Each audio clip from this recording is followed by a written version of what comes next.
ఉన్నది తృప్తినివ్వనప్పుడు ఏదో పొందితే మనం తృప్తి పడతాము అని భావించడంలో అర్థం లేదు అనేటువంటి విషయం మనం తెలుసుకోవాలి.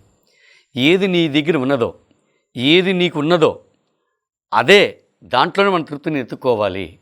రెండవది ఏమిటి అంటే, ఏది నీ దగ్గర ఉన్నదో అది నీకు కర్మ ఫలితంగా ప్రసాద రూపంలో ఇవ్వబడింది.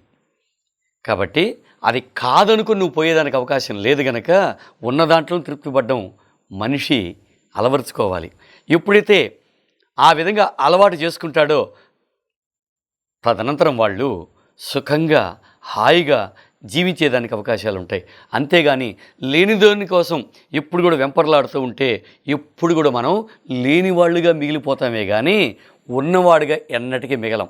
కనుక మనం ఉన్నవాళ్ళుగా తృప్తి ఉన్నవాళ్ళుగా ఉండాలంటే ఉండే పరిస్థితుల మధ్యనే, ఉండే యొక్క వాతావరణం మధ్యనే, స్థితిగతుల మధ్యనే మనం హాయిగా ప్రశాంతంగా ఉండేదానికి అలవాటు చేసుకోవాలి. ఈ విధమైనటువంటి అలవాటు నీ జీవితంలో సుఖాన్ని, సంతోషాన్ని నింపుతుంది.